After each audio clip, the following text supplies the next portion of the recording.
જામનગર તરફથી આપ સૌનું હાર્દિક સ્વાગત છે। આજે આપણે એક તેમાં ચણાના છોડની નેનો ડીએપી આપેલ ચણાના છોડની ચર્ચા કરીશું। ઇફકો નેનો ડીએપીનું સારું એવું પરિણામ આવેલું છે।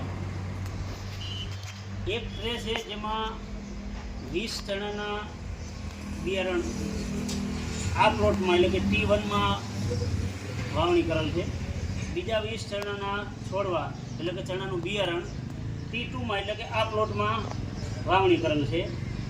આ T2 છે જેમાં નેનો ડીએપીનો પટ ચણાના બિયારણ આપેલ છે। આ T1 એટલે કે જેમાં કન્વેન્શનલ ડીએપી એટલે કે દાણેદાર ડીએપીની વપરાશ થયેલ છે। હવે અવનીતભાઈ તમે આમાં કેટલા કીધા 20 ચણાના છોડવા ચણાના બિયારણ નાખેલા હતા વાવ્યા હતા। આમાં પણ 20 રાઈટ? આમાં પણ 20। આમાં કાઉન્ટ કરીએ 1 2 3 4 5 6 7 8 9 10 11 12 20 બિયારણમાંથી ફક્ત 12 છોડવા ઉગ્યા છે એટલે કે એનો ઉગાવો એટલો આવ્યો। T2માં જેમાં નેનો ડીએપીનો પટ આપેલ છે એમાં તમે ગણી શકો 1 2 3 4 5 6 7 8 9 10 11 12 13 14 15 16 17 18 19 20 પૂરા 20 દાણા વાવ્યા હતા 20 છોડવા ઉગી જાય છે। પૂરેપૂરું જન્મિનેશન આના કહેવાય ઉગાવાના 100% ઉગાવો આવ્યો। આ છોડવા કેવડા છે આ છોડવા જોઈ શકો છો એટલે કે ઉગાવા વહેલો આવ્યો। 7 નવેમ્બર 2024ના રોજ વાવવા માંડ્યો। ઉગાવો વહેલો આવ્યો, ઉગાવો મજબૂત આવ્યો અને ઉગાવો પૂરેપૂરો આવ્યો નેનો ડીએપી પટ આપેલ બિયારણની। જ્યારે નેનો ડીએપી પટ નથી આપેલો અને ખાલી કન્વેન્શનલ ડીએપી એટલે કે દાણેદાર ડીએપી વાપરવામાં 7 નવેમ્બરે આની પણ વાવણી એક દિવસે થઈ હતી જે ફક્ત અલગ છે જેનો ઉગાવો જોઈ શકો છો ફક્ત 12 છોડવા આવી ગયા અને હજી છોડવા નાના છે અને એટલો મજબૂત નથી એટલે આટલો ઉગાવાનો ફરક છે। બસ આ નેનો ડીએપીનું આટલું સારું પરિણામ આવ્યા પછી અમે અન્ય બીજા પાકને એટલે કે ઘઉંના પાકને એના દાણાને એક ટ્રેમાં 2 પ્લોટ બનાવ્યા। આ એક ટ્રે એમાં 2 પ્લોટ છે।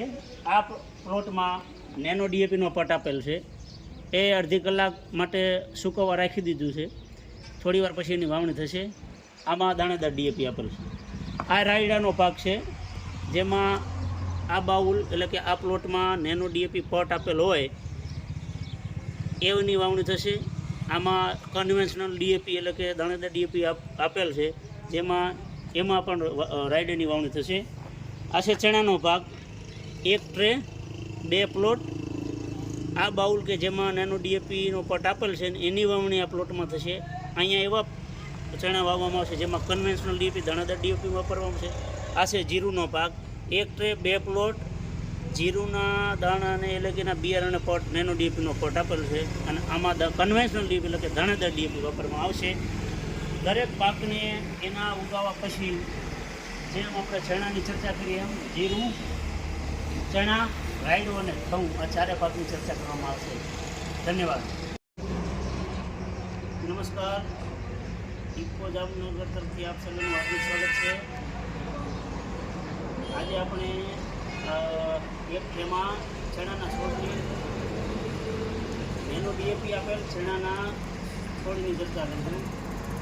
ઇફકો નેનો ડીએપીનું સારું એવું પરિણામ આવેલું છે। એક ટ્રે છે જેમાં 20 ચણાના બિયારણ આ પ્લોટમાં એટલે કે T1માં વાવણી કરેલ છે। બીજા 20 ચણાના છોડવા એટલે કે ચણાનું બિયારણ T2માં એટલે કે આ પ્લોટમાં વાવણી કરેલ છે।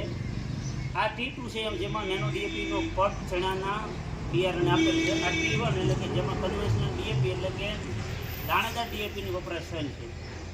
હવે અવનીતભાઈ તમે આમાં કેટલા કીધા 20 ચણાના છોડવા ચણાના બિયારણ નાખેલા હતા વાવ્યા હતા। આમાં પણ 20 રાઈટ? આમાં પણ 20। આમાં કાઉન્ટ કરીએ 1 2 3 4 5 6 7 8 9 10 11 12 20 બિયારણમાંથી ફક્ત 12 છોડવા ઉગ્યા છે એટલે કે એનો ઉગાવો એટલો આવ્યો। T2માં જેમાં નેનો ડીએપીનો પટ આપેલ છે એમાં તમે ગણી શકો 1 2 3 4 5 6 7 8 9 10 11 12 13, 14, 15, 16, 17, 18, 19, 20 પૂરા 20 દાણા વાવ્યા હતા. 20 છોડવા ઉગી જાય પૂરેપૂરું જન્મીને છે. આને કહેવાય ઉગાવવાના 100% ઉગાવવા આવ્યો. આ છોડવા કેવડા છે, આ છોડવા જોઈ શકો છો. એટલે કે ઉગાવવા વહેલો આવ્યો. 7 નવેમ્બર 2024ના રોજ વાવવા માંડ્યો. ઉગાવો વહેલો આવ્યો, ઉગાવો મજબૂત આવ્યો અને ઉગાવો પૂરેપૂરો આવ્યો. નેનો ડીએપી પટ આપેલ બિયારણની, જ્યારે નેનો ડીએપી પટ નથી આપેલો અને ખાલી કન્વેન્શનલ ડીએપી એટલે કે દાણેદાર ડીએપી વાપરવામાં આવે. 7 નવેમ્બરે આની પણ વાવણી એ જ દિવસે થઈ હતી. જે ફક્ત પ્લોટ અલગ છે, જેનો ઉગાવો જોઈ શકો છો. ફક્ત 12 છોડવા આવી ગયા અને હજી છોડવા નાના છે અને એટલો મજબૂત નથી, એટલે આટલો ઉગાવાનો ફરક છે. બસ આ નાનો ડીએપીનું આટલું સારું પરિણામ આવ્યા પછી અમે અન્ય બીજા પાકને એટલે કે ઘઉંના પાકને એના દાણાને એક ટ્રેમાં 2 પ્લોટ બનાવ્યા. આ એક ટ્રે એમાં 2 પ્લોટ છે. આ પ્લોટમાં નેનો ડીએપીનો પટ આપેલ છે. એ અડધી કલાક માટે સૂકવવા રાખી દીધું છે. થોડી વાર પછી એની વાવણી થશે. આમાં દાણેદાર ડીએપી આપેલ છે. આ રાયડાનો પાક છે, જેમાં આ બાઉલ એટલે કે આ પ્લોટમાં નેનો ડીએપી પટ આપેલ હોય એની વાવણી થશે.